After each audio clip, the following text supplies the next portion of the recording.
concept and about the performance of the state on the basis of this particular concept. First of all, you have to understand what is human rights. A general understanding, a layman's understanding of human rights is there, that these are the legitimate claims of individuals. Legitimate claims of individuals against authorities, legitimate claims of individuals against a state especially. And these legitimate claims are necessary for the personality or the full personality development of an individual. This is the reason that it is said that human rights should be available to all by virtue of being human. The ground of giving human rights or providing human rights is that we all are human beings. And if we are human beings, then we need certain freedoms, basic freedoms, which are necessary for our fullest development of the personality. This is the reason that you will find that the principle of non-discrimination, when we say principle of non-discrimination is, that is always applied for providing human rights. When I say principle of non-discrimination, it means human rights are to be available to all the people without any discrimination on the basis of caste, creed, sex, place of birth. When we are talking about human rights based on non-discrimination in 21st century, it should not sound you a very radical or revolutionary concept. But you just imagine in the 11th century, 12th century, 13th century, when for example, Magna Carta is the beginning. When we talk of this tradition of human rights, Magna Carta is the beginning, you will find that at that time, talking about human rights for all without any discrimination was something that must have been a very, very radical concept, of course. But even during the Magna Carta, you will find when the Magna Carta it came in 1215, rights were not given to all the people. Rather, it tried to protect the rights of the barons only, not of the masses. Massification of human rights started later. So what we are going to discuss today, in this particular concept, that you have to remember that first of all, how human rights developed, how it originated. Keep in mind that we are discussing in the tradition, secular tradition of human rights. Because of paucity of time, I am not going to discuss the religious tradition of human rights. The religious traditions of human rights are also there, and all the religions of the world, they have, various concepts relating to rights of men, women, rights of children, rights of old men, all. So, but we are not going to discuss religious tradition here. We are going to discuss the secular tradition of human rights. And in the secular tradition of human rights, first of all, the first document is Magna Carta.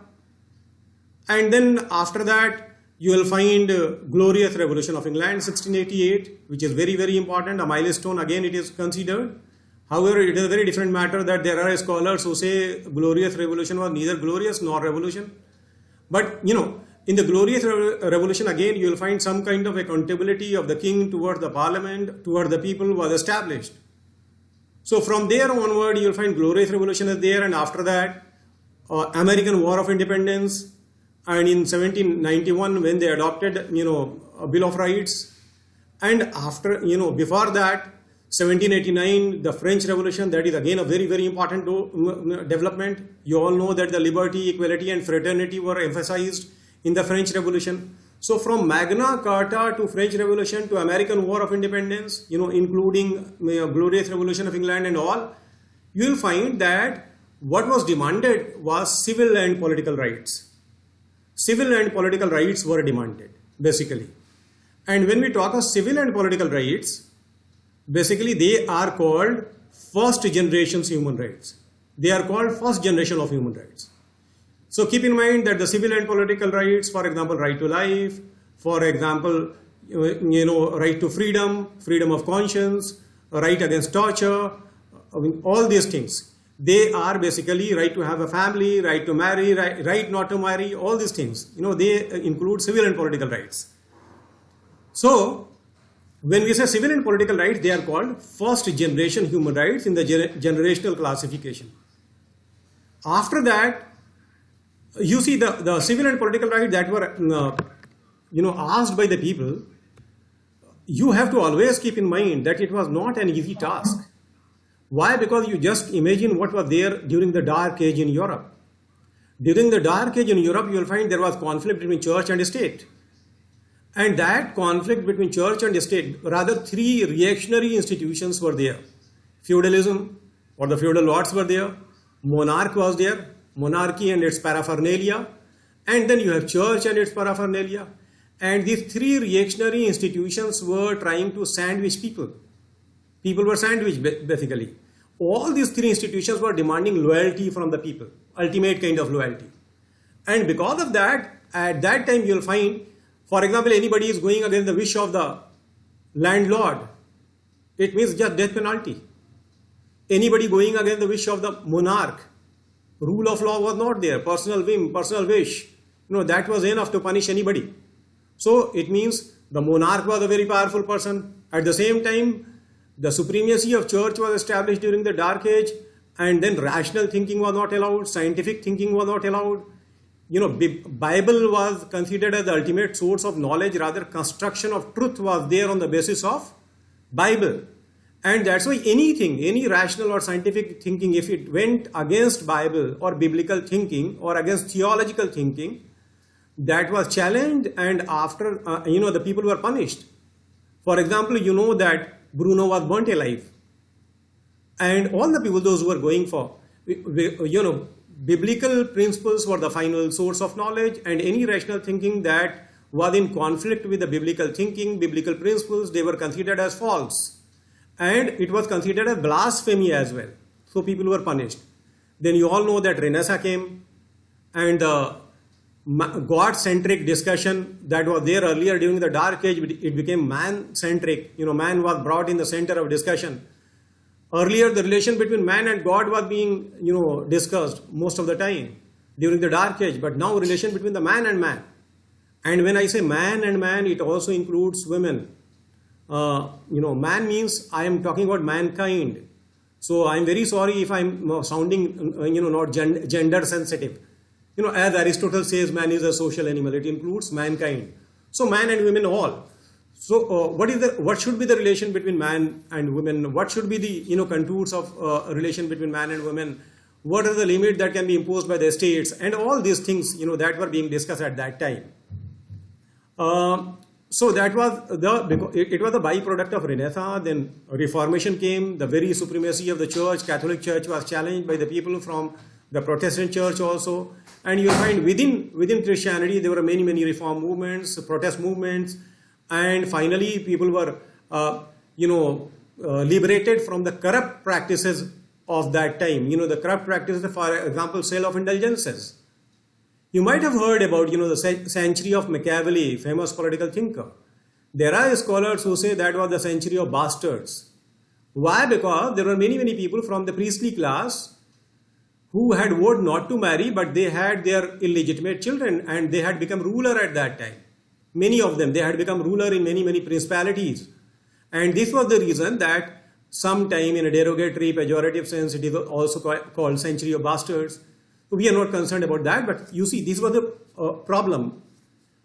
After that, when the people revolted against this kind of static, reactionary order, and they wanted to have what is called, human rights for all, civil and political rights. First of all, they should be recognized as human being with conscience, human being with rationality. Earlier, during the Dark Age, human beings were not considered as rational creature, and they, the church used to decide, or the monarch used to decide, or the feudal lords used to decide, what is good and what is bad for people, what is unjust and what is just, what is legal and what is illegal. Everything was, in their hands. And this was the reason there was nothing like personal freedom, there was nothing like personal space, and because of that, people were, feeling fed up. And that's why many revolutions came. Thousands of people died in the different parts of the world. So, for example, slaves, they revolted against the masters. And all this thing, and then people revolted against nobility in France, as you know.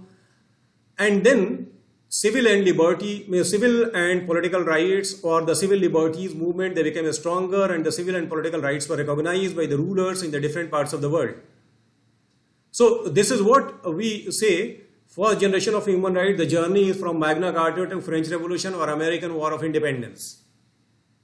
After that, you will find that the second generation rights were claimed by the people, and that is again very important to understand theoretically, because you will find that this is also the product of the communist revolutions in the different parts of the world. Marxist thinking, especially, the Marx, when he tried to understand the phenomenon of exploitation of the laborers or the workers by the capitalist class, and he said that every society is divided into haves and have-nots, dominated and the dominant, exploiter and the exploited, and a continuous class struggle, he said, is there. But he also said that when we say class struggle, he was not in favor of developing class harmony. He did not want to have class harmony. Rather, he said that the class struggle should be intensified. He said that the class struggle should be intensified. And when the class struggle is being intensified, what will happen? That the revolution will come. From there onward, what happened? That Enlightenment tradition, Reformation, and the Renaissance, that has created a class that was trying to assert its rights, and because of that, you will find merchant class developed, mercantile class developed, traders, and finally they became capitalist. And this capitalist class basically was the class of the haves, and the workers were have-nots. What happened now? You will find people from the rural areas, they migrated to urban areas in search of jobs, their own jobs. When they were determining the cost of their own labor in their villages, in their own rural areas, that was not possible because machine-based production was there, mass production of the goods was there, and this was the reason that these people were feeling uncomfortable. They were, their products were not being sold because the machine-based production was cheaper as well as better. And this was the reason that the people from the rural areas, they migrated to urban areas, and they started living in the colonies maintained by the factory owners, and in a very, very bad condition they started living. Condition at that time, you'll find 14 hours a day was the working hours. Most of the time 14 hours a day the people used to work. And when Marx is discussing the concept of alienation, that is very close to human rights, that we should try to understand, when he is saying that what kind of alienation was there for the laborers.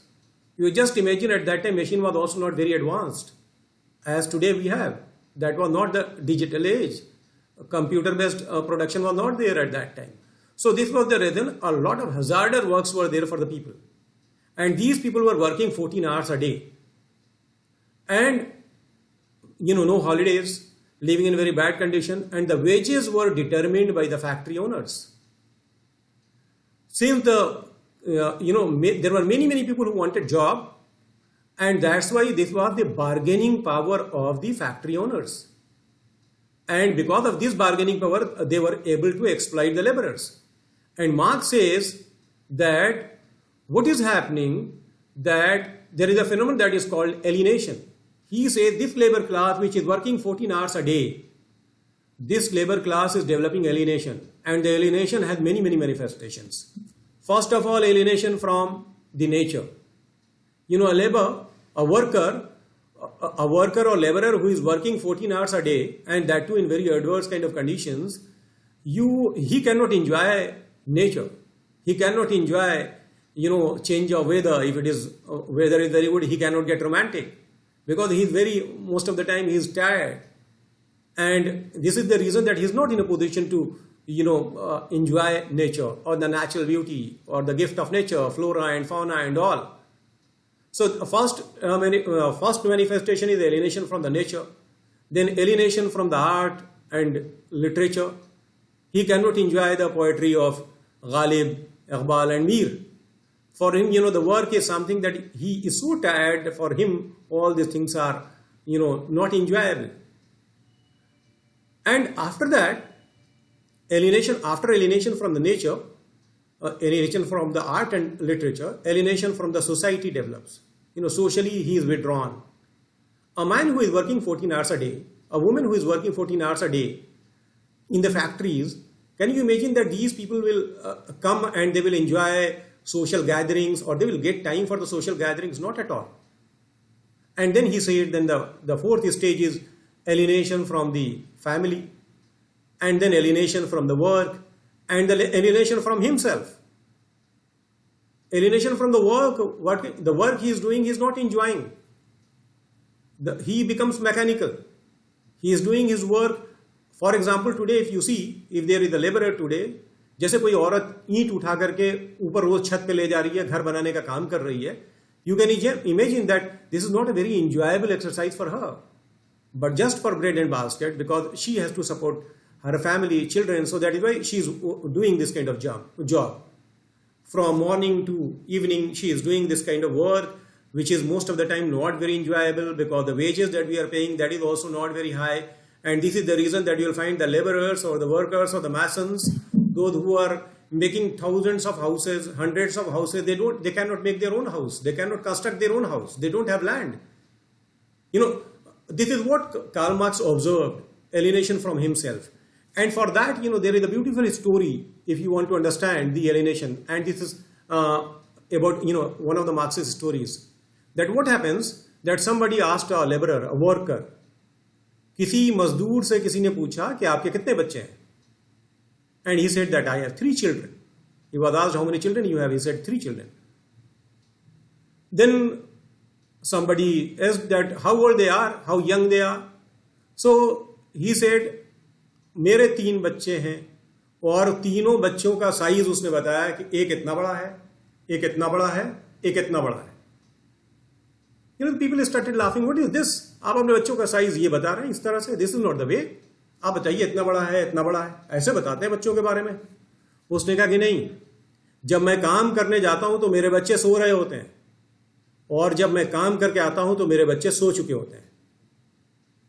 तो मैंने अपने बच्चों को ऐसे ही देखा है, सोए हुए देखा है, इसीलिए मैं वैसे ही साइज बता रहा हूं. This is the level of alienation, this is the level of exploitation that you can understand. Karl Marx was moved by this exploitation of the workers, and that is why he said that the minimum wages, minimum hours of work, holidays, all these things, he demanded. And after that, he worked. If one line, somebody asked what is Marxism, I will say it's an ideology that dreamed the emancipation of working class from the exploitation of the capitalist class. So what happened that the communist, socialist revolutions came.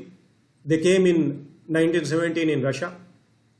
Then they came in China in 1949 under the leadership of Mao. From 1917 to 1949, you will find in many parts, especially East Europe, that also became red. Red revolution came.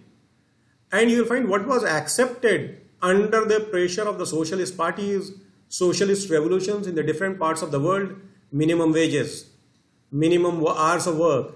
Nowadays it is your right, a fundamental right. Nobody can force you to work beyond 8 hours. International Labour Organization is there. It can be done only in the SEZ, special economic zones. Capitalist class is very clever. So that's why they have created a special economic zones, a special trade zones where labor laws are not applied. But beyond 8 hours, nobody can take work from you. At the same time, holidays are to be given, CL, EL, whatever we get, thanks to this kind of movements. So, in the second generation of human rights, or in the most of the socialist revolution, what was emphasized? It was social, economic and cultural rights were emphasized. Social, economic and cultural rights. So, what is there in the first generation rights? It is civil and political rights. And what is there in the second generation rights? It is social, economic and cultural rights. So these are the various dimensions of rights for the individual that were emphasized. But these were not enough. Then the third generation rights also came. And what is third generation of human rights? When we talk of, these are group rights, for example, that we enjoy in groups. For example, right to clean environment, rights of minorities, rights of indigenous people, rights of sexual minorities, LGBTQ. Many people say that these are fourth generation rights. We are not going into that kind of discussion that whether it is first generation or second generation. LGBTQ, for example, rights of sexual minorities, rights of religious minorities, rights of linguistic minorities, rights of women, because women have been subjugated in most of the male-dominated society, so that's rights of women. Rights of all the people to enjoy a clean environment. These are third generation human rights that we enjoy, all the people. You see, these developments, you see first generation, second generation, third generation rights. We started from civil rights, political rights, economic rights, social rights, cultural rights, then group rights. All these rights, for example, rights of the forest dwellers in our country, rights of Adivasis, for example, rights of people living as tribes, for example. You might have heard that India is a country where we have exciting diversities. Around 2,000 languages and dialects are spoken. But this is also a fact that, after every brief interval, we get the news that a particular language is, has disappeared. There is no speaker of that particular language. This is also happening. So ultimately, these groups, whether small or big, they have certain rights to have their own culture, which should be preserved, which should be promoted, they should be allowed to promote. So that is what we call third generation human rights. From there onward, we have to move to what we call, the concept of universalization of the concept of human rights. Universalization of human rights. Different regions, different areas, they all were having different contours, different standards, parameters of judging human rights. But what happens after that? That human rights are to be universalized, that is to be understood. And this was not possible before the establishment of the United Nations. So in 1945, when the United Nations was established, it was basically established to save the succeeding generation from the scourge of war. Because the Second World War was there, in which, lakhs of people, millions of people died. Most destructive war in the history of mankind, which also witnessed, atomic attack on Nagasaki and Hiroshima. Atom bombs were used. A ferocious, destructive war which created a lot of, a problem for the humanity. So that's why people were moved by that particular, and the pacifist sentiments were very high, so United Nations was established. When the United Nations was established, you see the primary aim is to save the succeeding generation from the scourge of war.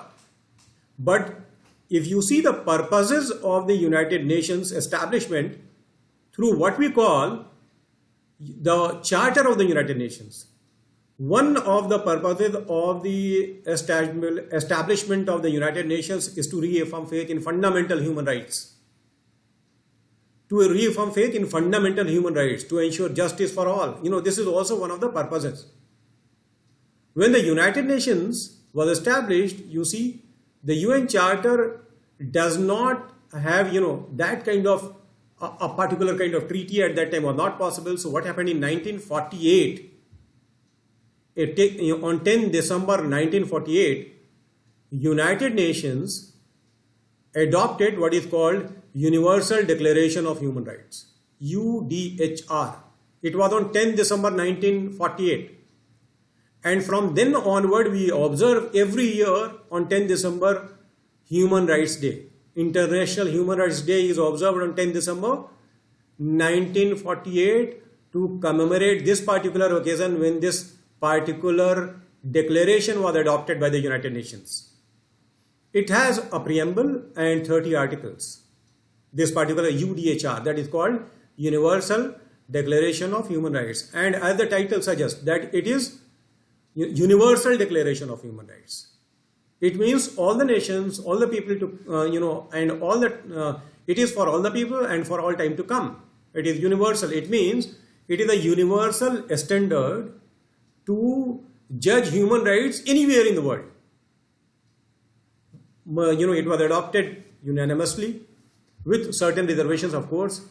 And if you see the 30 articles of the Charter of the United Nations, the Charter, 30 articles of the UDHR, that is Universal Declaration of Rights, you will find civil and political rights, economic, social and cultural rights, all are included in it.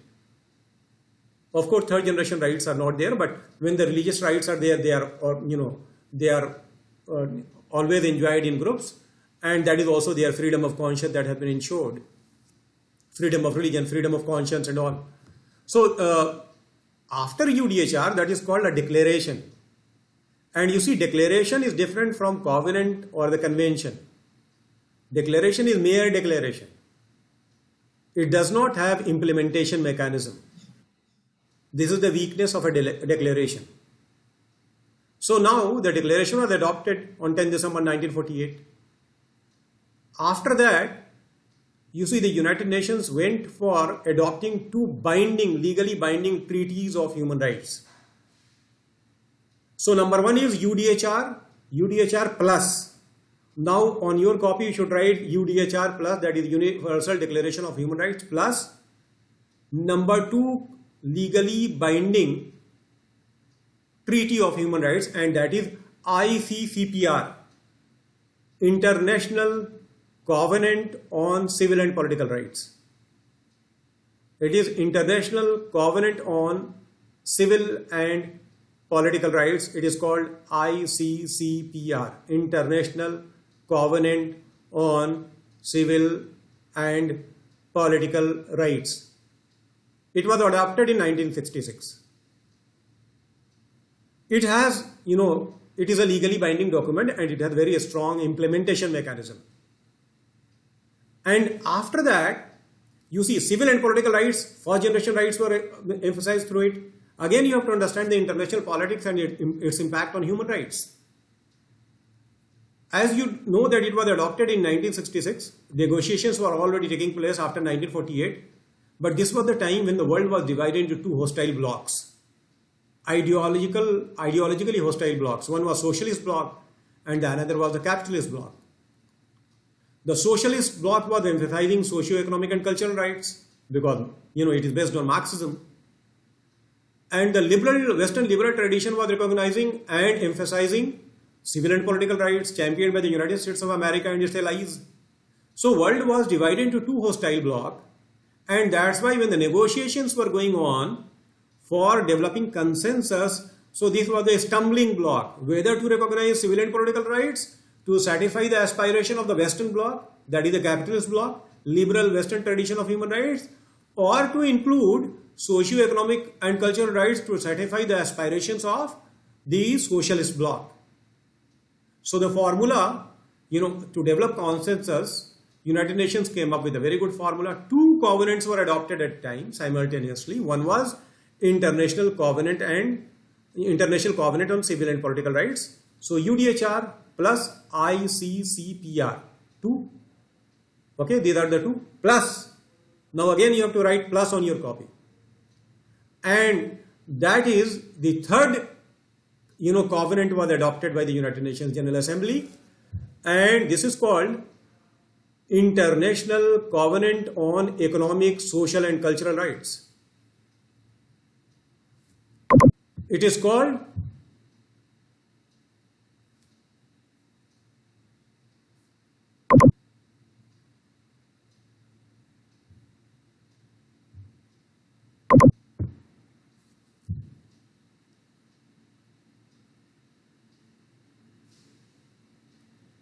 Hello.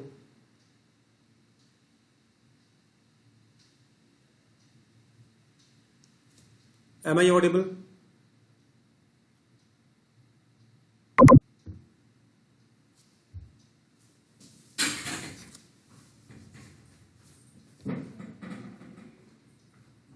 Yes. Oh, yes, it comes internet connection.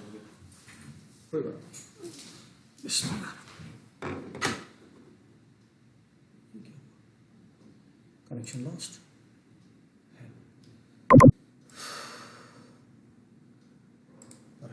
बहुत problem कर रहा है connection.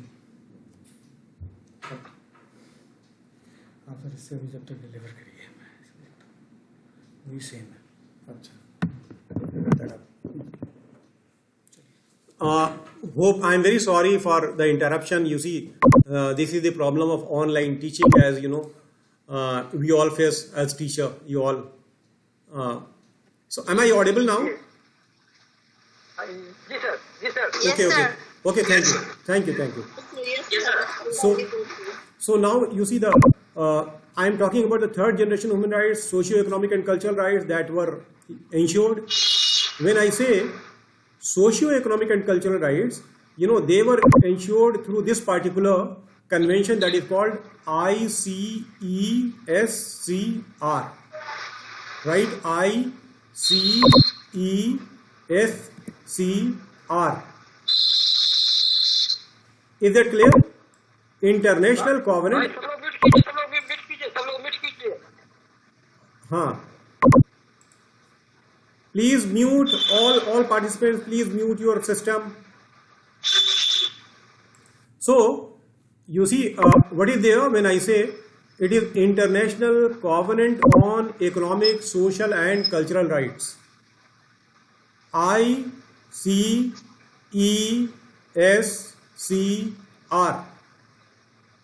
This was adopted by the United Nations General Assembly to satisfy the aspiration of the socialist bloc. So now these three documents, number one, UDHR, I told you that you have to write UDHR plus ICCPR plus ICSCR. These three document treaties or instruments of human rights together are called International Bill of Rights. They are called International Bill of Rights. So what do we mean by International Bill of Rights? It means International Bill of Rights means UDHR plus ICCPR plus ICESCR. So this is International Bill of Rights, and ICCPR and ICESCR, they have implementation mechanism and they have their own optional protocols. So you can say that International Bill of Rights means Universal Declaration of Human Rights plus International Covenant on Civil and Political Rights plus International Covenant on Economic, Social and Cultural Rights and their optional protocols. This is all about International Bill of Rights. United Nations tried to universalize the concept of human rights. After that, till date, United Nations has adopted more than 100 treaties, conventions and declarations of human rights. More than 100, dealing with all kinds of rights of the people. Rights of old men, rights of children, rights of minorities, rights of indigenous people. You see, all this kind, right? Your convention against torture, convention against forced disappearance, all these things. All these have been, many treaties, more than 100. When these treaties are being developed by the United Nations, what does it mean? They become what is called international parameter, international standard to judge human rights. I am sorry. So now I am back. Okay. So friends, you see when hello, आवाज नहीं आ रही है? अब आ रही है आवाज? या yes sir, आ रही है। International Bill of Rights, basically they become the universal standard to judge the situation of human rights. But there is a problem, and that problem is to be understood by all of us. And this problem is a debate that are all human rights universal in nature, or their human rights are culture specific. Human rights are culture specific or human rights are universal in nature. That is a debate that is going on. And you will find most of the developing countries, Eastern countries, non-Western countries, non-Western tradition, they say that all human rights are not universal. There are many human rights. There are many human rights. They are culture specific. And that's why claim of universalization of human rights is nothing but it is westernization of human rights.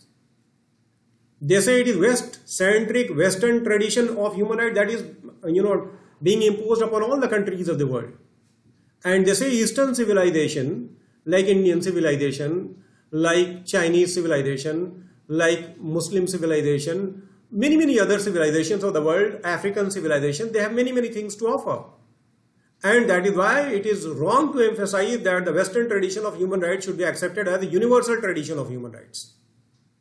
And what is the problem? The problem is that, for example, you see there is a right I was just jokingly saying that right to marry and right not to marry, that is of course a right that has been recognized. But there is a problem.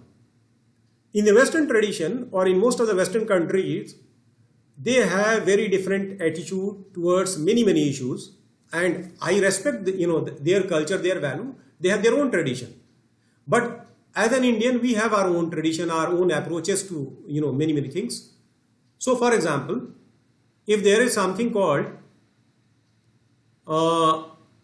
there is something like live-in relation. Live-in relation is there, which is recognized by most of the Western countries. Live-in relation is something that is recognized.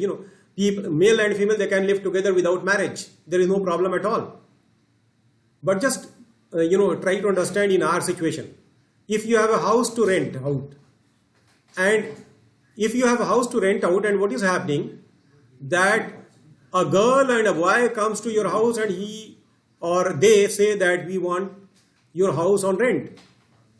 The first question that you will be asking, forget about the women of the family, that who are you and who is she or who is he, or you will be asking. They say that, either you will think that they are husband and wife, sister, brother, whatever. If not, then who are you? And they are saying, no, we are friends and we want to live in your house. Many of the Indians, majority of the Indians will refuse to give a house on rent to them. Because live-in relation is something that is not accepted in our society. We have our own moral standards. I am not going to discuss whether it is right or wrong. I cannot have a value judgment. But we have our own moral standards, so many people. There are, of course. So what will happen that people, especially in the areas like 70% of the people are still living in the villages. Can you imagine that this is possible in a village to rent out a house for a male and female without marriage? Because I will not say that we are backward, and neither I will say that they are very forward.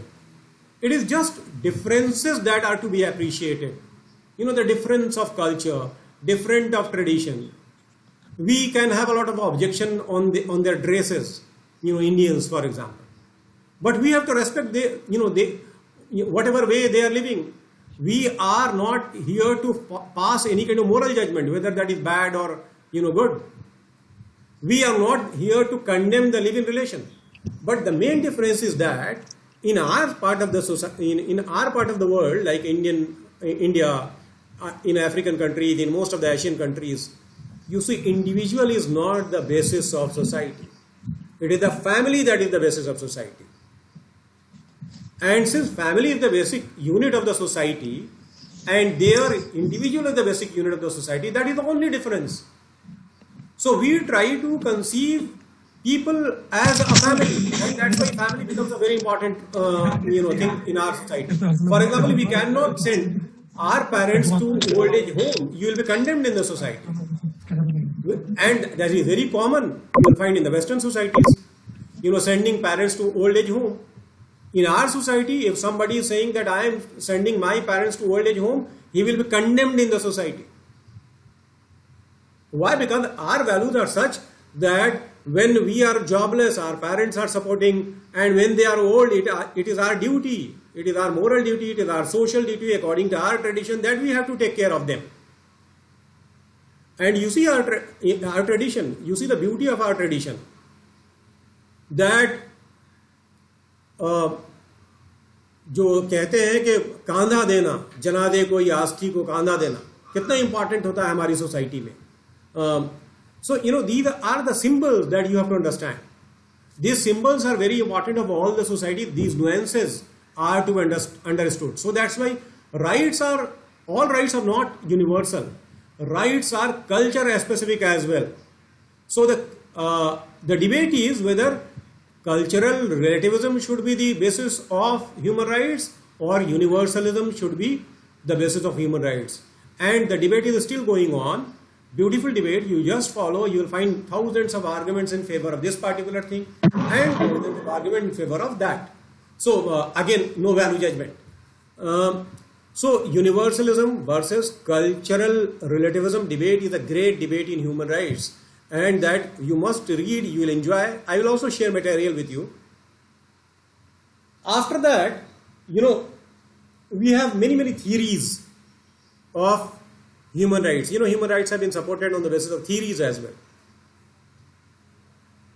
But before moving to theories, what is most important that you have to understand? That the discourse on human rights, or the all narrative that you follow on human rights, basically they start with the assumption that human beings are rational creatures. And when we say they are rational creatures, they have been endowed with reason, and since they have been endowed with reason, so they can live in peace and harmony with others. And if they can live in harmony with others, they know what is good and what is bad for them, what is just and what is unjust. So ultimately, a state should not try to poke. A state or the outsider should not try to poke their nose in the affairs of man. That is to be understood. Human beings are rational. And that starts, many of you must be from the social sciences background as well. The natural rights theory is one of the earliest theories that provided a solid foundation to discourse on human rights. It says that human rights are natural. The main proponent of this right is John Locke, English political philosopher John Locke. And let us quickly understand what he is trying to say, and that is why he becomes the father of natural rights theory. What does he say? He says that there was a state of nature when the state had not come into existence. A state of nature when the political authority was not there. In that state of nature, people were enjoying natural rights. And he is identifying 3 natural rights that the people were enjoying in that state of nature when the state had not come into existence at all. But the rational creatures, human beings are rational, so that way they were living in complete peace and harmony, and they were enjoying 3 important rights. Number 1 was right to life. Everybody enjoyed right to life. Number 2, right to liberty, right to freedom. And number 3 was right to estate, E-S-T-A-T-E, or right to property. He said this, and these rights were respected by all the people without political authority. Because they are rational, so that is why they were knowing that we should not take away the property of others. They were also knowing that we should not kill others. They were also knowing that they should not infringe upon the freedoms of others. So he said that the 3 rights were enjoyed by the people, and in that state of nature, according to him, people were living a very good life. There was mutual goodwill, there was peace and harmony, and all the people were leading a very good life. But he says that there was an element of uncertainty that was there. And people never wanted to be separated from these precious gifts of nature. That is right to life, right to liberty, right to property. They never wanted to surrender. Sometimes what used to happen that since it was based on law of nature, so that's why law of nature had different kind of interpretation. And because of that, conflict used to arise. But because of rationality, because human beings are rational, so that is why they were able to negotiate and resolve the conflict. But peace was not going to be permanent. And that's why the people were apprehensive that it may happen that they may lose, this state of nature, which was of course a very good state of nature. And this was the reason that people wanted to make a certain.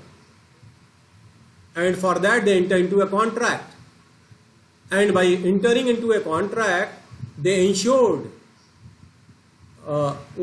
Some comments are coming that I should speak in Hindi as well. Are you all comfortable in Hindi? Just raise your hands. I think my English is as easy as Hindi. Hindi. Okay. I believe that my English is... Sorry, sir. No. Hindi, sir. Okay, there are many who are not comfortable in Hindi, you see. We have people from all over the country. So, okay.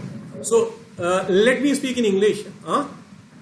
Okay. And my English is as easy as Hindi, I think. I don't have borrowed accent, no difficult words. So anyway, okay, mixed language. Also, some people are saying. I will repeat. If I'm saying something in Hindi, I will repeat. Hindi में बोले तो ज्यादा अच्छा रहेगा sir. Okay. Hindi Let me में बोलिए complete sir, this Hindi part. में ज्यादा अच्छा लगेगा. सब कोई हिंदी समझता है. हिंदी बोलिए सर, हिंदी. काफी लोगों ने. Okay. I will switch over to Hindi also. Don't worry, I will switch over to Hindi as well. So basically, what happened that why a state was created according to John Locke, who is the father of natural rights theory. A state was created, means political authority was created to ensure that all these rights, that is right to life, right to liberty, right to property, is being enjoyed by the people forever. So that's why he said state is only a means. It is not an end in itself.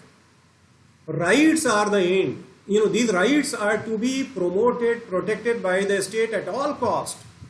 And the moment the state tries to take away these rights, then the people have a right to revolt against the state. So he becomes a revolutionary, radical political thinker, and that's why rights are so important for him. Besides natural rights theory, there are many other theories of rights that I am not going to discuss because that people from diverse discipline will feel it boring. So let us come to other areas of rights. Nowadays, you will find a lot of discussion is there on the rights of sexual minorities. Do you know what are the sexual minorities? LGBTQ.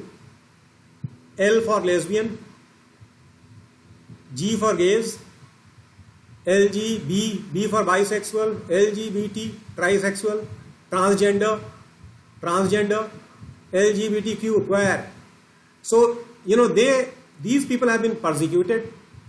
Sexual inclinations like gay and lesbian inclinations were criminalized in most of the societies, and these people were brutally punished.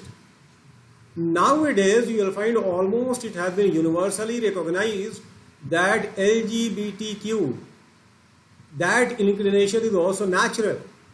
And this is the last point I will be discussing. After that, you will be getting time to discuss.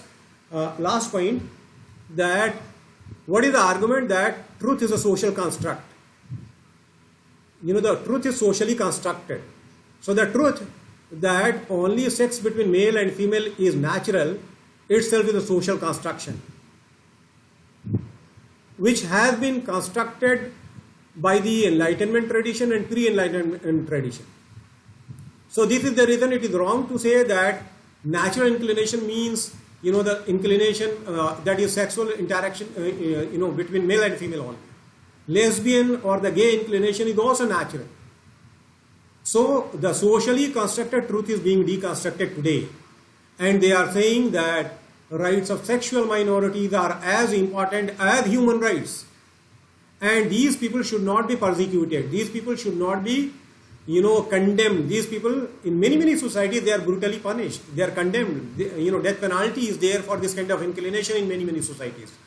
So that's why you see, we started our journey from the rights of barons through Magna Carta, and we have reached to this point that every group of society, like rights of women, rights of children, rights of sexual minorities, rights of indigenous people, rights of old men, rights of children, everything is being taken care of through the United Nations and its treaties. So that's why you have a expanding horizon of human rights before us. So this is what I can say, that this is a general understanding of human rights. Since you are coming from diverse disciplines, so I did not enter into the deep debate that is there in the course. Thank you very much. Your house is open for discussion now. Sir, this is Mohammad Uzair from Department of Social Work. Sir, I have a question. Sir, am I audible? Yeah. Please. Yeah. Sir, you started from Magna Carta, the history. Sir, can you give some light on the Cyrus cylinder also, starting from the 539 BC? Sir, this is first question. And sir, there is one more, sir, is that, sir, what I feel is that this is the recorded westernized history of human rights. Can you give more light on the ancient history of human rights, which is there in India or in any other part of the world? Thank you, sir. You are very much right, but you see, in the very beginning I said that we are going to discuss the Western secular tradition of human rights, and that's why I started from Magna Carta. and we can have a separate lecture on non-Western tradition of human rights. Non-Western tradition of human rights, and this is very important that you have pointed out that the Western tradition of human rights, and this is the reason that I was discussing about this, what we call, the cultural relativism. So it is not only that human rights started from Magna Carta. Human rights are there in all the traditions of the world, all the different civilizational values, if you see, all have their human rights. They don't call it human rights. So that's why we can have a separate lecture on non-Western tradition of human rights. I think it must be there in your in your program, that non-Western tradition of human rights will be also discussed in detail. Thank you, sir. It is the Western liberal and the Marxist tradition of human rights so far that we have discussed. Hello, sir. Hello, sir. Yeah, come on. Hello. Hello, sir. Yeah, yes, please come. Sir, this is Mohan Gogoi. Sir, please discuss something about the third world perspective of human rights. Okay, very important. You must have heard about South-South cooperation, North-South dialogue, and all. Basically, when we say third world perspective of human rights, when the world was divided into two hostile blocks, socialist and capitalist, most of the third world countries, they found themselves in a very uncomfortable position. And that's why you see politically a non-aligned movement was also launched, and India was pioneer of that particular movement. The third world countries basically belong to Latin America, Africa and Asia. Asian tradition of human rights, the African tradition of human rights, Latin American tradition of human rights, they are very important. West, for example, when we talk of West, it is basically a kind of civilization when we say West. But in Asia, you have many civilizations. For example, India itself. India is not a country but a civilization which has very old tradition. And within India, you have many other traditions. You have egalitarian tradition, you have hierarchical caste tradition. So when we say third world perspective, it becomes very difficult to identify what are the various contours of rights. But third world, basically in the North-South dialogue or in the North-South conflict, you'll find the third world emphasized on one thing, and that is right to development. They say right to development for the third world is very, very important when the world was divided into two hostile blocks. And one example I'm giving you. On the issue of environment, there is a lot of debate today. And what is happening that the Western powers, they are saying that there should be burden sharing. Burden sharing means that why to say that the Western countries, the developed West, they should spend more on, for mitigating the effect of global warming and climate change. India, China, many other countries, India, China, and especially most populous nations of the world, they are accused of consuming more and producing more greenhouse gas emissions. But what is the argument of the third world countries? They say that historical responsibility is number one. The most advanced, industrially advanced countries, the industrialized countries, they are responsible for greenhouse emission for last 300, 400 years. So they have created, this kind of situation, ozone depletion and all. First of all, so historical responsibility. Number two, what is the argument?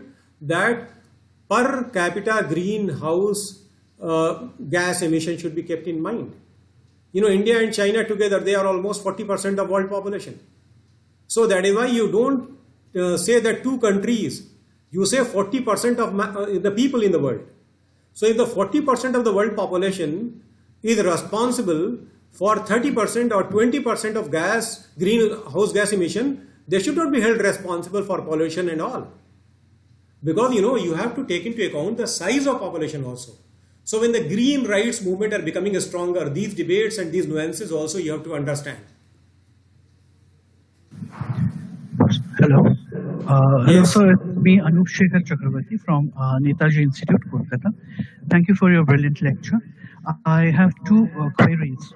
One is, I am a little curious and I wanted to know if you could specify on the human rights related to people with disabilities, both mental and physical. Yes, I'm very sorry I did not mention that. Okay, I'm very sorry. And the other issue that I want you to highlight, or just give it a food for thought for all of us, is women's rights have been, institutionalized in a form of discrimination towards women. It has been specified in the human rights narrative.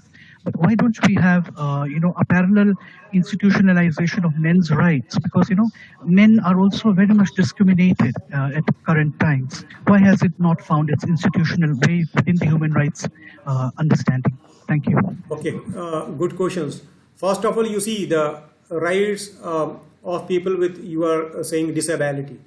You see the nowadays language and the lexicon is also changing. Differently able people, we say. You cannot say that disability. That is not disability at all. So, human rights discourse that is saying that you cannot use, this is offending, quite offending. For example, the language, for example, lame excuses we used to use. But, in the human rights discourse, this is something which is not acceptable at all. You cannot say lame exercises. You cannot say, turning a blind eye.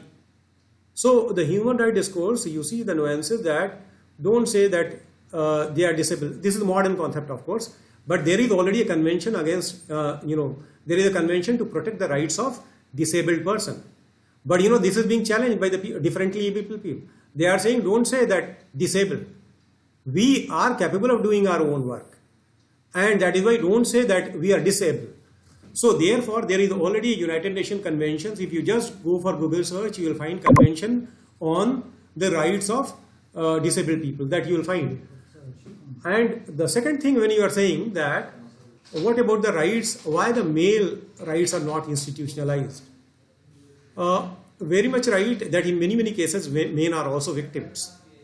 Nowadays, you will find a lot of jokes are being shared that how, male members, when they are living in the lockdown at house, what they are doing, they are doing household work and all, making joke and many things. And now you can better understand, when we are all remaining at house, the multitasking of women. Keep in mind that our society, this is a universal fact that society is basically male dominated. Male chauvinism is also there. Male are physically superior to women in most of the cases, physically.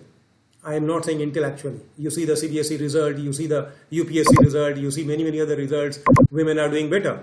But at the same time, I will say that when we are talking about the, institutionalization of the rights, that why not rights of men? So, the discourse can be, why not rights of majority? Why the rights of minority? Basically, you see, these are the vulnerable groups, women, minorities, indigenous people, tribals, all these people, basically, they are vulnerable people. Society is basically male dominated, that we have to accept. It happens even in our own country, you see, female feticide, female infanticide is a practice that is still there. In most of the societies of the world, it is happening. And that is why, United States of America is a very advanced country, but you will not find even a single lady president over there till date. What is the women are almost 50% of the world population, almost 50%, almost in most of the countries. But do you have 50% of their representation in the positions of power? Not at all. They have been confined within four walls of houses in most of the societies.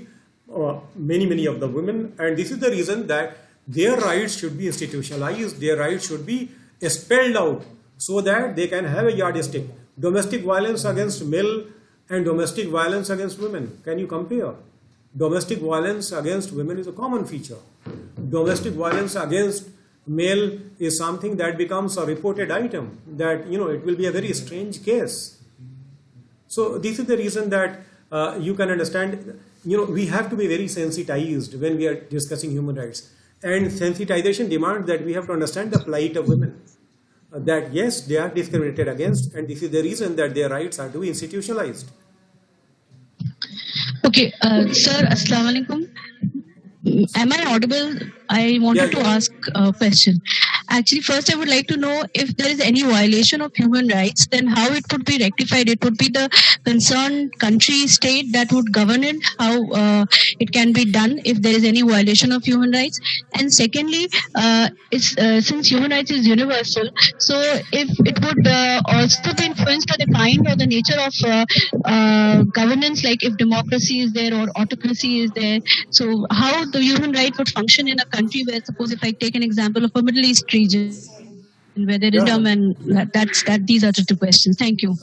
Very, very good question.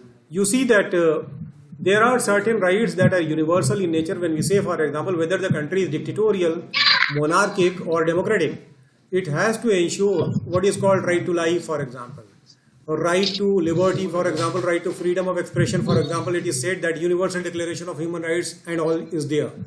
First of all, you have to see the international obligation of that particular country. Saudi Arabia, for example, whether it has signed ICCPR without reservation or with reservation, you will find with reservation. Universal Declaration of Rights, it has accepted with reservation.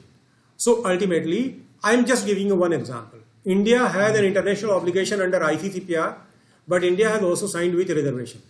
That it has, there are three ways of, implementation of ICCPR. Number one is what is called periodic reports, that is reporting system. Every state has to, submit a report after every 5 years, and that will be discussed in the Human Rights Council. Okay, and after that, you will be having interstate complaint system. Means both the states, two states should agree, or many states should agree that if there is a violation of human rights in your country, I will be reporting about that. So India, Pakistan, China, Bangladesh, they should agree that they accept under ICCPR that violation of human rights in any country can be reported by all these countries. But we have not accepted this. Similarly, the third is individual petition system under ICCPR. Again, we have not accepted. It means all the rights that are mentioned in ICCPR, and if they are violated, we can directly approach the United Nations or Human Rights Council. But this has not been accepted. So how to implement human rights? If you want to see, first of all, you have to see the international obligation of human rights. Then again, you have your own national mechanism of human rights, your own national institutional mechanism. For example, if there is a custodial death, custodial torture, fake encounter, National Human Rights Commission is there. National Commission for Scheduled Caste is there.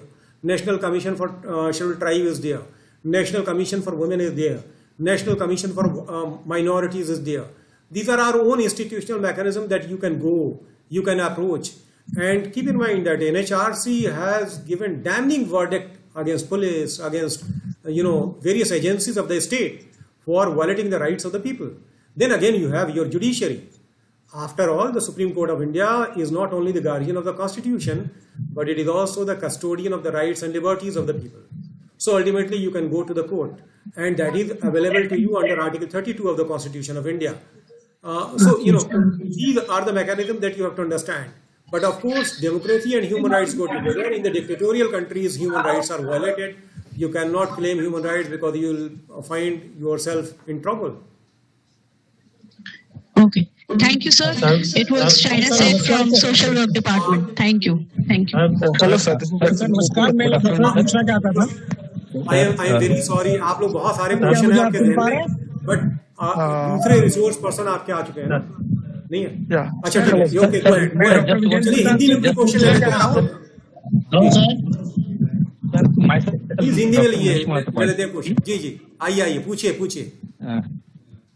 I am equally bad in both the languages. Don't worry. Sir, we talk about human rights, but we seldom talk about human responsibilities. Why? Because I think if we perform our responsibilities rationally and honestly, the question of rights won't arise. You are very much right. कि आप मुझसे समझते हैं कि मुझे 1 घंटे 15 minute में rights, duties, responsibilities सारी चीजें डिस्कस की जा सकती हैं. Of course, rights and duties go together. Keep in mind, you are very much right that it is not only rights. Rights will become a privilege if we are not conscious of our duty. Every right has a corresponding duty. For example, if I have a right to life, then I also have a corresponding duty to respect the right to life of others. If I have a freedom of expression, then a corresponding duty that my freedom of expression should not become a problem for others. So you are very much right that rights and responsibilities, rights and duties go together. Sir third gender के लिए कब से भारत में संघर्ष प्रारंभ हुआ? Hello, third जेंडरों के अधिकार के लिए भारत में प्रारंभ कब से माना जा सकता है सर? आप यानी अगर आप जेंडर की बात करते हैं तो फिर राइट्स ऑफ वुमेन को अगर लेंगे तो हमारे यहाँ एंशियंट सिविलाइजेशन में अगर आप देखिएगा तो in the sabhas and samitis political rights were given to women and women were getting representation in ancient times. It was, later on only that the women were subjugated, and finally what happened, that right to vote that started in most of the countries of the world only, even in the developed countries in 20th century. For example, you will find that right to vote in most of the countries of the world was given in 20th century. In our country, of course, the constitutional right to vote for women, for example, that was given by our own Constitution of India. So ultimately, our discussion on human rights, especially when we talk of documentation of human rights, it will take into account our own Constitution of India, which is one of the finest documents so far as gender sensitivity is concerned.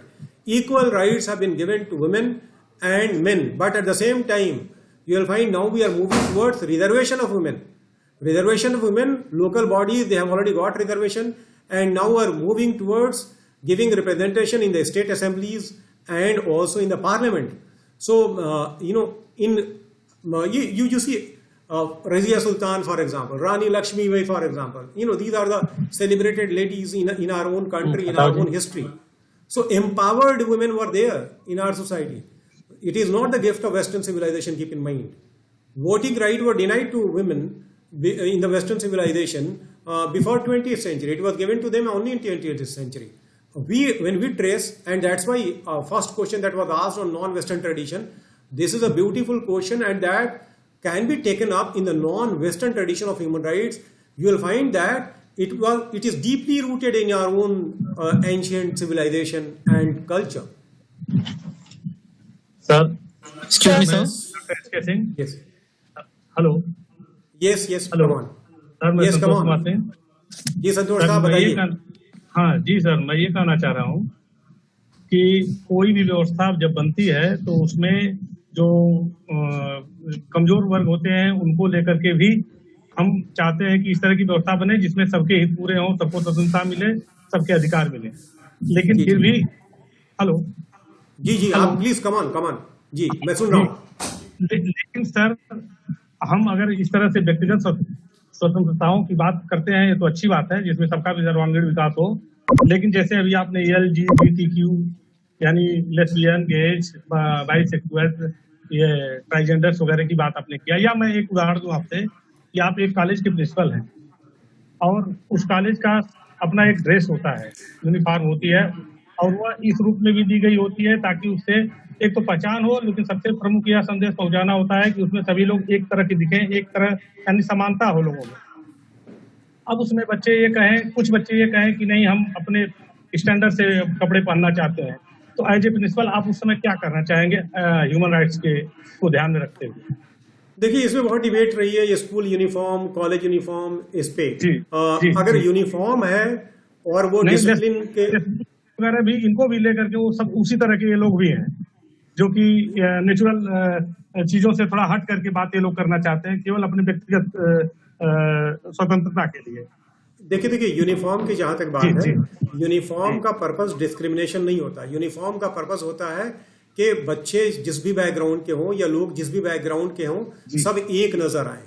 तो उसका अगर आप purpose देखेंगे, essence देखेंगे, तो essence वो तो rights को प्रमोट कर रहा है, इक्वालिटी को प्रमोट कर रहा है, इक्वालिटी की जो धारणा है उसको मजबूत कर रहा है. तो उसमें वायलेशन ऑफ ह्यूमन राइट्स नहीं है. वायलेशन ऑफ ह्यूमन राइट्स कहाँ पे है? जब आप ड्रेस कोड इम्पोज करना चाहें, मिसाल के तौर पे आप कहें यूनिवर्सिटी एंड कॉलेज में लड़की जीन्स नहीं पहनेगी, लड़का पहन सकता है.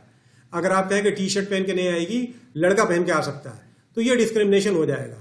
हमारी सोसाइटी में क्या होता है, डिस्क्रिमिनेशन वहां पे होता है कि जब हम जेंडर की बुनियाद. थोड़ा सा प्रश्न हमारा समझ लें सर, वो मैं पहले कहा हूं कि उसी को ध्यान में रखते हुए ड्रेस कोड बनाया जाता है, इससे मैं सहमत हूं. लेकिन उसी में सबके सभी बच्चों को ध्यान में रखते हुए बनाया जाता है, जो थोड़ा सा निम्न वर्ग से भी आते होंगे उनके लिए भी। लेकिन Yes. अगर उसी में कुछ कहें कि नहीं हमारी इच्छा है कि मैं पहनूं नहीं कुछ अच्छा पहनूं, अलग तरह का पहनूं, ये हमारी स्वतंत्रता का हनन है। अब इस तरह की अगर स्वतंत्रता की बात की जाए, मैं कहना ये चाह रहा हूँ, अगर इस तरह की स्वतंत्रता की बात की जाए, जैसे लेस्बियन करें, गेज करें, कि जो हमारे मूल सिस्टम को ही एकदम मतलब खत्म करना चाहते हो, तो ऐसे में हम उनके लिए क्या करेंगे? देखिए संतोष साहब, मैंने आपको पहले कहा कि मैं कोई वैल्यू जजमेंट नहीं दे रहा हूं, मैंने आपके सामने सारे पर्सपेक्टिव्स रख दिए है ना। तो एक बात ये याद रखिए कि एवरी फ्रीडम और जितने भी राइट्स हैं, rights are not absolute in nature. सारे राइट्स पे रीजनेबल रिस्ट्रिक्शन इम्पोज किए जा सकते हैं और किए जाने चाहिए सारे राइट्स पे। दुनिया में कोई भी राइट को अगर आप कहिएगा कि एब्सोल्यूट है तो वो राइट्स नहीं होंगे, वो लाइसेंस बन जाएगा। तो हम we are claiming rights, we are not claiming licence. So reasonable restrictions can be imposed. Rights are never absolute in nature. पूरे समाज को ध्यान में रखते हुए भी हमको अपने राइट्स की बात करनी चाहिए। Exactly, इसीलिए तो कल्चर स्पेसिफिक राइट्स की बात मैंने की थी कि जो हमारा कल्चर है, हमारे जो मूल धारणा जिसकी आपने बात की वो डिफरेंट हो सकती है, बट इसका मतलब ये भी नहीं है कि अगर किसी का इंक्लिनेशन है तो उसको हम पत्थर से मार देंगे। सर आपने बहुत अच्छा ये मतलब जो टॉपिक अभी बोले बहुत अच्छा लगा हमको। और ये मैं क्वेश्चन नहीं, मैं आपको इस बोल रहे जैसे कि आप लेस्बियन ट्रांसजेंडर ये टॉपिक में बोले, तो वेस्ट बंगाल में साउथ 24 परगना वहाँ एक कॉलेज है और वहाँ ट्रांसजेंडर তুমি বাংলাতে বুঝতে পারো, আমি বাংলাও বলতে পারি। ও ঠিক আছে স্যার, তাহলে আমি বাংলাই বলি। স্যার আমাদের পশ্চিমবঙ্গে এখানে কলকাতা বিশ্ববিদ্যালয়ের অন্তর্গত ঢোলা মহাবিদ্যালয়, সেখানে প্রথম ট্রান্সজেন্ডার প্রিন্সিপাল আছেন ডক্টর মানবী বন্দ্যোপাধ্যায়। গ্রেট। হ্যাঁ, ইন্ডিয়ার ফার্স্ট উনি ট্রান্সজেন্ডার প্রিন্সিপাল এবং ফার্স্ট পিএইচডি ডক্টর মানবী বন্দ্যোপাধ্যায়। উনি তো রিটায়ারমেন্ট নিয়ে নিয়েছেন ঢোলা মহাবিদ্যালয়। জি জি না উনি first transgender principal. Okay, great. And that's why আমি বাংলাতে উত্তর দিতে পারি, কিন্তু বাংলাতে বলবো না। আমার বাড়ি হলো পশ্চিম বর্ধমান, কিন্তু আমি হিন্দিতে বলবো। ওকে, খুব সুন্দর স্যার, খুব ভালো লাগলো আপনার কথা শুনে। So मैं आपको बताऊं, देखिए आई एम वेरी सॉरी, मैं बंगला बोल रहा था। This is again the beauty of India. You see you become multilingual when you are living in this country. Basically UC जब हम कहते हैं ना, ये ट्रांसजेंडर की बात कह रहे हैं, ट्रांसजेंडर पहले प्रिंसिपल हुए किसी कॉलेज में। बंगाल को मैं इसलिए तो सैल्यूट करता हूँ, ये that is Calcutta is the cultural Renaissance of cultural capital of India. और जो हमारे यहाँ रेनेसा का जो डेवलपमेंट हुआ है वो वेस्ट बंगाल से हुआ, कोलकाता से हुआ है, और आप जानते हैं हिंदुस्तान में यस, मैं जानबूझ करके नहीं बोल रहा था, आपने बोल दिया। सो एनीवे, बेसिकली देखिए फ्रेंड्स, हमें ये बात याद रखना चाहिए कि बहुत सारे लोग ट्रांसजेंडर हैं। इसकी ब्यूटी देखिए, पहले बसेस में लिखा रहता था लेडीज एक तरफ लिखा रहता था, जेंट्स एक तरफ लिखा रहता था। आज की डेट में क्या होता है कि अगर आप लिखते हैं तो ये भी वायलेशन ऑफ ह्यूमन राइट्स है। हो सकता है एक ही ट्रांसजेंडर आए, आपने एक तरफ लेडीज लिख दिया, एक तरफ जेंट्स लिख दिया, वेयर विल ही और शी सिट? अगर if there is one person, if there is a microscopic minority, his rights should be also taken care of. This is the beauty, this is the sensitization that human rights discourse is trying to develop all over the world. So universalization of human rights means sensitization towards the rights of others. Transgender, for example, it's a very good development that a transgender has become the principal, and that it is the moment that the people must feel proud of that particular fact that he has been accepted in our society. He is not being condemned for being transgender. What is his fault? If somebody is transgender, it is not his fault. We have to accept they are also human beings, and human rights should be available to all. Hello, sir. Excuse me, sir. Hello. Yes, please come on. Yes. Hello, sir. I am Aruna Bhattu from West Bengal. Sir मेरा question ये है, मैं science background से हूँ, ज्यादातर मतलब human rights के बारे में पता नहीं है, लेकिन मेरा सर ये क्वेश्चन है जो चिल्ड्रन राइट्स के बारे में, जैसे चाइल्ड लेबर हो गया, तो इसके बारे में मेरा एक क्वेश्चन था। मतलब कुछ दिन से मेरे मन में आया है ये क्वेश्चन, जो बच्चे टीवी में एड पे आते हैं वो क्या कोई एक्ट वायलेट करते हैं? और क्या क्या क्या मतलब चाइल्ड लेबर जो एक्ट है, हाँ हाँ जो देखिए, टीवी जो में चाइल्ड लेबर cover- एक्ट है हमारे यहाँ चाइल्ड लेबर जो एक्ट है, इसके बारे में एक पॉलिटिक्स ऑफ ह्यूमन राइट्स है जिसको आपको जरूर समझ जाना चाहिए. I will just take 2-3 minutes and this is very important for all the sir, मेरा जो क्वेश्चन है, टीवी में जो बच्चे ऐड देते हैं वो क्या Okay. Child labour? देखिए, जो हमारा एक्ट है चाइल्ड लेबर के खिलाफ जो हमारा एक्ट है, they are not allowed to work in the hazardous industries. Children below the age of 14 years are not allowed to work in the hazardous industries. Advertisement is not a hazardous industry. They will say it is a hazardous जहाँ पे physical work होता है, जहाँ पे मेहनत करनी पड़ती है, फिजिकल वर्क होता है, जिसमें बच्चों के बचपन बर्बाद हो सकता है. ये तो एक क्रिएटिव एक्सप्रेशन है अगर वो एडवर्टीजमेंट में पार्टिसिपेट कर रहे हैं तो अल्टीमेटली आप इसको नहीं कहेंगे कि दिस इज हैजार्डस. बेसिकली देखिए, बट इसके पीछे एक चीज हमें बहुत समझना चाहिए. वेरी क्विकली 2-3 मिनट में आपको मैं बता दूं कि 1990s में जब लिबरलाइजेशन ऑफ इकोनॉमी हुई इंडिया की, तो हमारी जो कारपेट इंडस्ट्रीज हैं और हमारी बहुत सारी इंडस्ट्रीज पूरी दुनिया में बहुत मशहूर हो गई और हमारे कारपेट पूरी दुनिया में बिकने लगे. और आप देखा होगा आपने भदोही, मिर्जापुर, शाहजहांपुर, इस इलाकों से बहुत सारे लोगों ने जाकर के अपने शोरूम्स फ्रांस में, ब्रिटेन में, जर्मनी में खोलने शुरू कर दिए और इंडियन कारपेट बहुत मशहूर हो गई. टफ कंपटीशन मिलने लगा यूरोपियन कारपेट इंडस्ट्री वगैरह को. तो उस जमाने में इन लोगों ने चाइल्ड लेबर का हंगामा खड़ा किया और कहा कि child labour is involve in the Indian carpet industry and that is why we are not going to accept this. 1991 में जो बूम आया था, हमारे यहाँ 10 साल 12 साल तक इंडिया ने बहुत डोमिनेट किया और child labour was very smartly, cleverly used as a weapon against Indian carpet, and that is why we'll find there was a decline in the carpet production and the income that we were generating through carpet industries. So ultimately child labor नहीं होना चाहिए, इससे कोई इनकार नहीं कर सकता. But एक सवाल as a human rights activist जब मुझसे कोई पूछता है कि आप ये बताइए कि अगर बच्चा चाइल्ड लेबर में है, मिसाल के तौर पे कहीं काम कर रहा है, उसकी मदर जो है, उसके फादर नहीं है, mother is a patient of tuberculosis, वो घर पे रेस्ट कर रही है, वो बच्चा 13 साल का है, उसको बोल रहे हैं स्कूल जाइए, वो बच्चा स्कूल में जाएगा, A for apple, B for butterfly अगर 13 साल का बच्चा सीख लेगा या 5 साल 6 साल का 10 साल का बच्चा सीख लेगा तो उससे उसको क्या फायदा होगा? उसकी मदर वहाँ भूखी मर रही है. तो उसके लिए बेहतर यह है कि वो कहीं काम करे. तो अगर वो कहीं काम कर रहा है, मिसाल के तौर पे अगर वो काम कर रहा है किसी ढाबे पे, किसी दुकान में, तो अपने घर रोज 100 रुपये लेके जा रहा है और उससे उसका पूरा घर चलता है. आपने चाइल्ड लेबर के नाम पे उसको अगर उस दुकान से निकाल दिया तो उसका रिहेबिलिटेशन कैसे होगा? उसकी फैमिली का क्या होगा? Who will take care? इस सवाल का जवाब आपके पास नहीं मिलेगा. तो हम लोग क्या होता है कि बहुत बार ग्राउंड रियलिटीज को सामने रखते हुए, जैसे प्रोस्टिट्यूशन है, कैलकाटा के एक पुलिस ऑफिसर ने बहुत कोशिश की, आई अप्रिशिएट हिम, कि प्रोस्टिट्यूट्स को रिहेबिलिटेट किया जाए. उन्होंने सोनागाची से उनको ला करके थाने में रखा और उसके बाद से उनको सोसाइटी में चाहा रखने के लिए. There was objection from all over the society.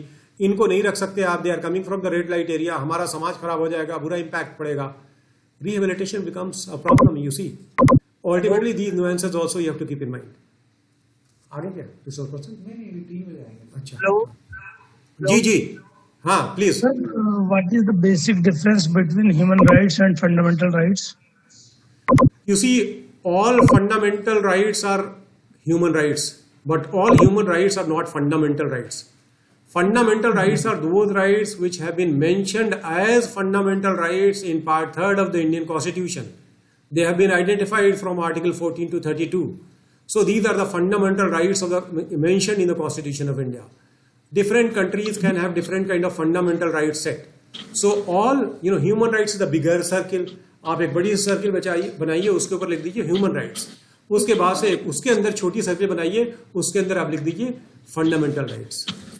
Basically कुछ एक्सेप्शंस को छोड़ के जिन्हें कोर्ट एनफोर्स नहीं करा सकता तो उसे हम ह्यूमन राइट्स कह सकते हैं, और जिसको एनफोर्स कराने के लिए हम रेड कर सकते हैं, कोर्ट में जा सकते हैं अपने राइट्स को लेके. नहीं, इसमें प्रॉब्लम है मेरे भाई. आप देखिए, कोर्ट जो है right to freedom of expression मान लिया अगर अंडर आर्टिकल 19 है, right to equality under article 14 है, तो ये सारी चीजें हैं, तो इसको कोर्ट तो इन्फोर्स कराएगा ना. तो ये फंडामेंटल राइट भी है और ह्यूमन राइट्स भी है. तो all fundamental rights are human rights, but all human rights are not fundamental rights. Excuse me, sir.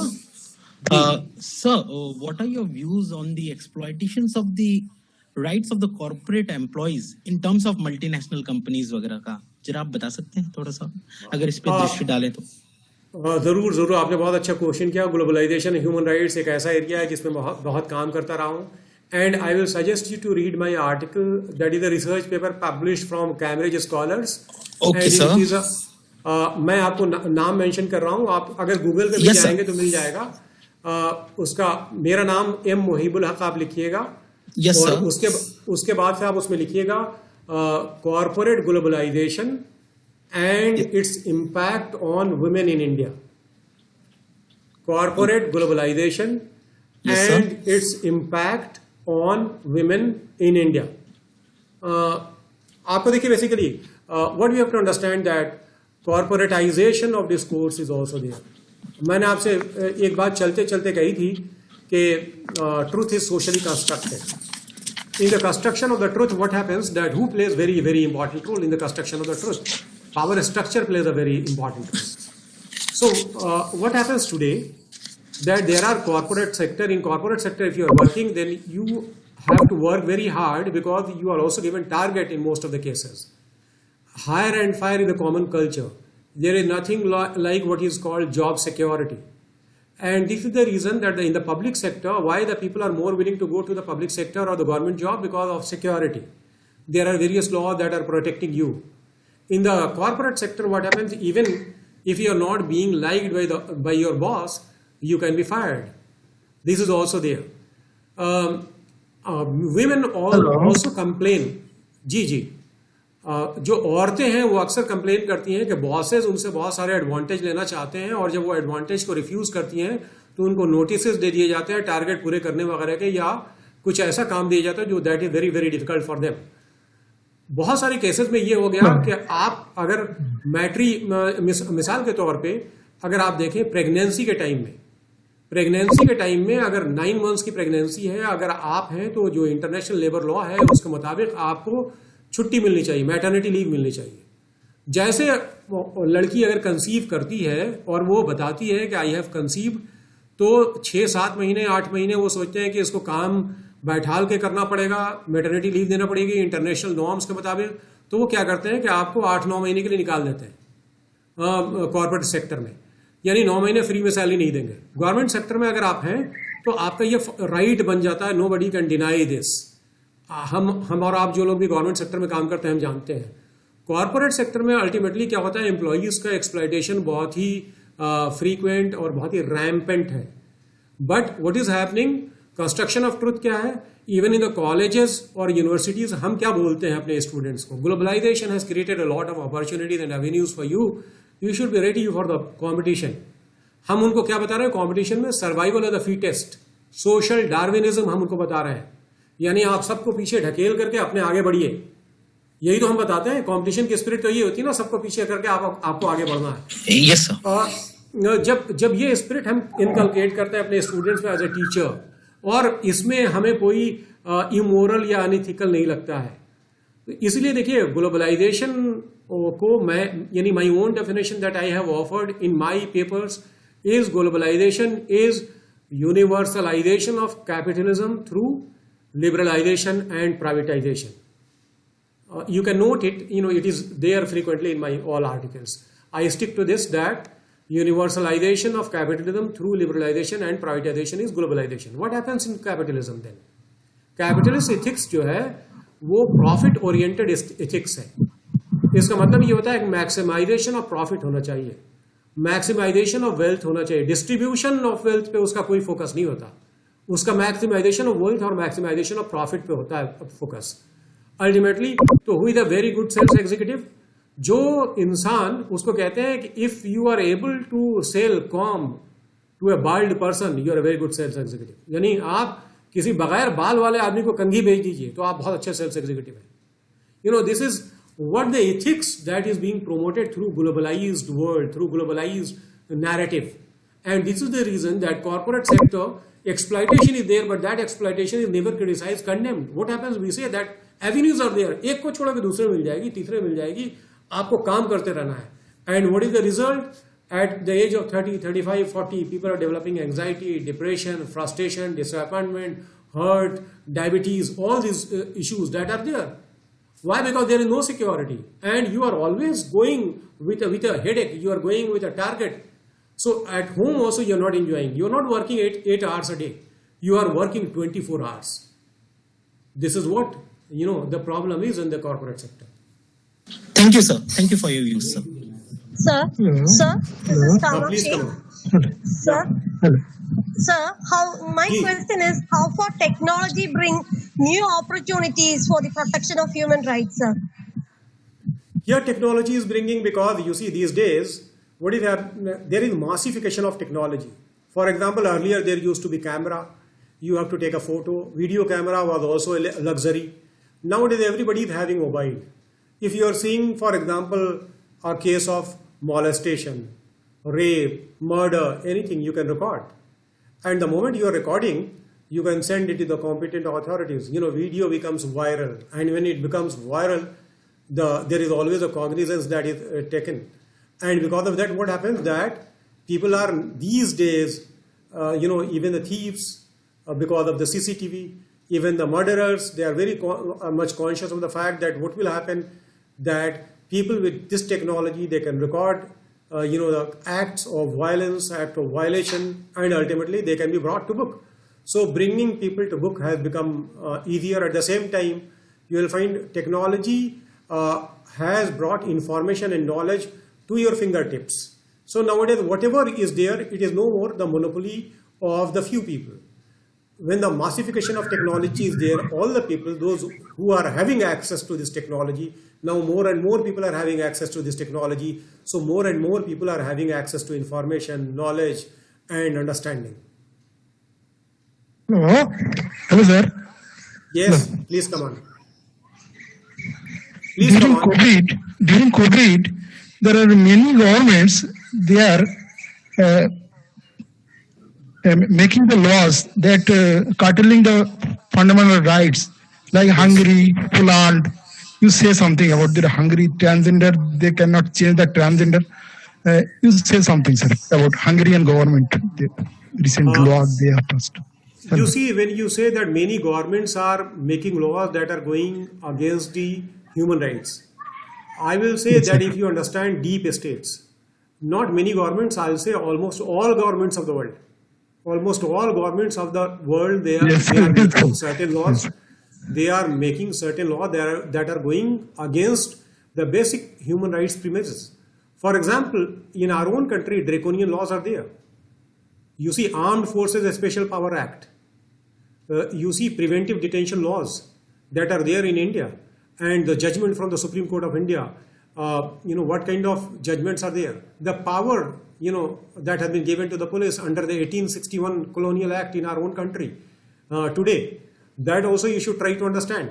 There are many, many laws, and in all the countries of the world, in the name of war or terror, for example, America, what kind of law it has been? Surveillance society. All the societies have become surveillance societies. Right to privacy is a basic right which is being violated. Everywhere you are under surveillance. We all are under surveillance. So where is your freedom? Where is your private space, your personal space? So don't say that it is only Hungary. If you try to see all the countries of the world, all the states of the world, they make laws that are in conflict with many, many universal standards of human rights. Hello sir. Yes. हाँ sir, नमस्ते sir. साहित्य के क्षेत्र में human rights को कैसे देखेंगे? क्या? साहित्य के क्षेत्र में ह्यूमन राइट्स को कैसे देखेंगे? साहित्य के क्षेत्र. अच्छा, साहित्य वो लिटरेचर के इसमें मैं ये समझता हूँ कि जो लिटरेचर है, I am that is my interest as well. तो मैं समझता हूँ कि जो लिटरेचर आपके अंदर जो वैल्यूज इनकलकेट करता है, जो लिटरेचर जिस टाइप की सेंसिटिविटी इनकलकेट करता है, पोएट्स अगर आपके सामने है, आपके सामने कहानीकार है, आप प्रेमचंद को अगर पढ़ते हैं मिसाल के तौर पे, प्रेमचंद आपको सेंसिटाइज कर रहे हैं. आप अगर देखिए आज की डेट में दलित लिटरेचर जो डेवलप हो रहा है हमारी कंट्री में, the plight of the Dalit women, for example Dalit assertion today, मैं जानता हूं ऐसे ऑथर्स को जिनसे पर्सनल मेरी मुलाकात है, और मैंने उनसे पूछा कि आपको क्या चीज़ें कन्विंस करती हैं, तो उन्होंने कहा आप अपने फादर और मदर को जब इमेजिन करते हैं तो क्या इमेजिन करते हैं? I could not understand this question. तो उन्होंने कहा कि जब मैं अपनी मदर को इमेजिन करता हूं तो मैं इमेजिन इस तरह करता हूं कि मेरे गांव के बाहर के हिस्से में मेरी एक झोपड़ी थी, जिससे निकल के मेरी माँ बड़ी कास्ट के लोगों की गंदगी सर पे उठा करके फेंका करती थी। एंड ही स्टार्टेड क्राइंग, ये कह करके। तो वो कहता है कि मेरी राइटिंग्स पे जो एंगर आप देखते हैं, मेरी राइटिंग में जो पैशन आप देखते हैं, तो मैं अपनी माँ को सर पे वो गंदगी उठा करके चलता हुआ देखता हूँ, गांव के किनारे अपना घर देखता हूँ। Thanks to independence, thanks to constitution of India, that the things have improved, thanks to Dr. Ambedkar and the people like them, that these class which was being exploited in our country is asserting its position and claiming equality, fighting against discrimination. तो ये जो literature पूरा develop होता है, ये literature के लोग बहुत ही सेंसिटिव होते हैं, छोटी छोटी चीज़ों को ऑब्जर्व करते हैं और उसको बहुत ब्यूटीफुली सामने रख देते हैं। और अरुंधति राय की राइटिंग्स को आप पढ़िए, she is from literature background, but you see her writings on the rights of people. मैं ये समझता हूँ कि लिटरेचर तो ह्यूमन राइट्स से अलग हो ही नहीं सकता, क्योंकि लिटरेचर ह्यूमन बींग से अलग नहीं हो सकता, और जब ह्यूमन बींग से नहीं अलग हो सकता तो लिटरेचर पहले डिस्कोर्स क्रिएट करता है, उसके बाद से बाकी लोग उसको लेते हैं। तो लिटरेचर के लोग, मैं समझता हूँ कि सबसे बड़े लोग होते हैं जो इन तमाम चीज़ों को पॉइंट आउट करते हैं। Thank you.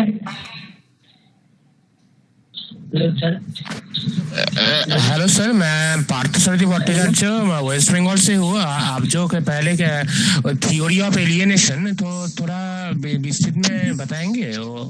मैंने मिस किया एक्चुअली। अच्छा, can you have my phone number and email? We can discuss, because now that time is short, I have to wind up. The resource person I don't have your phone number. Sir एक शेर सुना दीजिए sir. Yeah, I am sharing my phone number. Okay. 92197 42321. And it is also there on the website of the AMU. I am in Department of Political Science, Aligarh Muslim University.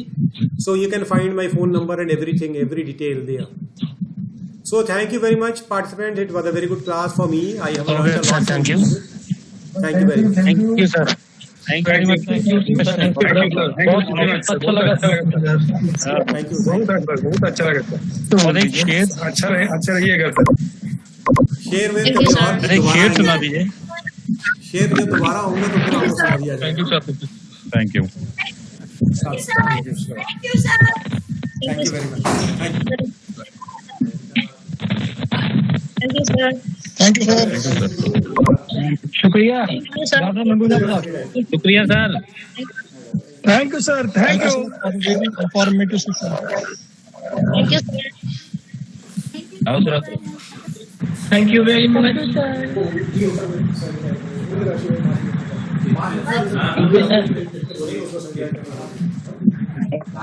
Thank you sir. Very nice. Thank you sir. Presentation sir.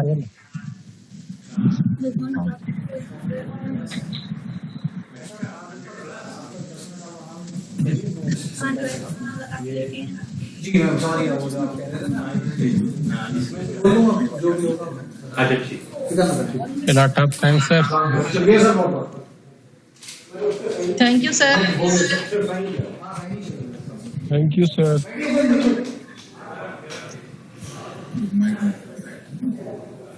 Thank you, sir. That's already here.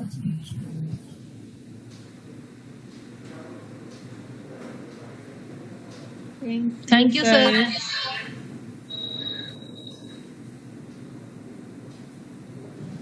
Thank you, sir. Thank you.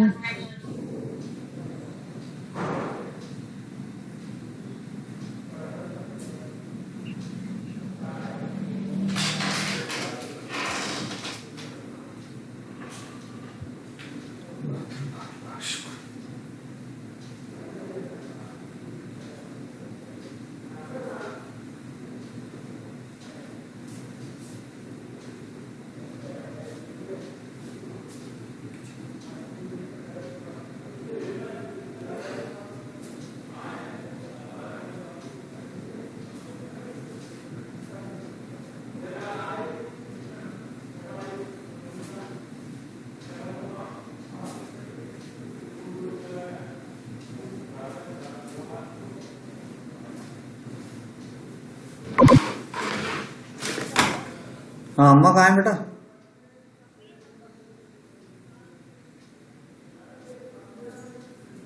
कल 10,000 वाले झटके से recover कर गए हम, मतलब पूरा ही almost recover कर गया, शायद 1-1,500 रुपये का पड़ा है बस। मतलब 10,000 का कल वो पूरा का पूरा झटका ऊपर कर दिया वापस, खत्म। मेरे घर 8-9 हज़ार रुपये हो गए, 10,000 कल हुआ था ना उसका आटा में। अरे माइनस में चल रहा था, मैंने बेचा नहीं था, उसी को रिकवर कर गया मैं। चलो मैं अभी फिर से मीटिंग स्टार्ट कर रहा हूँ, है ना, अभी देखता हूँ। वाह, अब एक लेक्चर है, मैं 5 बजे तक आऊंगा, 5 बजे तक। अरे कुछ मत करो यार, तो मैं जो भी होगा वो खा लूंगा, टेंशन मत लो, दिमाग बहुत खुश है। रखो रखो रखो, जल्दी से रखो रखो, हाँ रखो जल्दी। अरे मैं उसे स्टार्ट करना है मुझे यार मीटिंग को, प्लीज।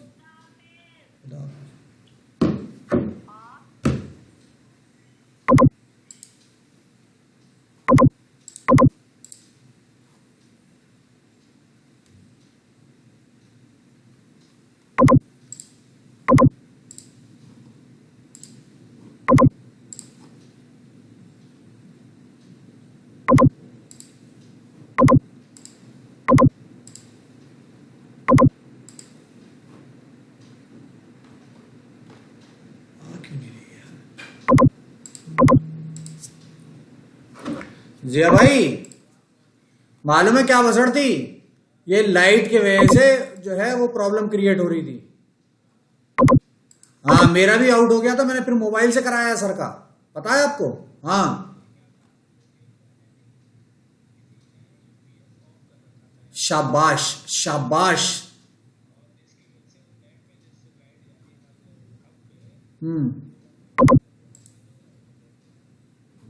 यार ये अटेंडेंस साली भाग रही है, पता नहीं कैसे निकालूं अटेंडेंस, समझ में नहीं आ रहा है। आ जाओ आ जाओ।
हेलो, वालेकुम। हाँ इमरान भाई बोलिए।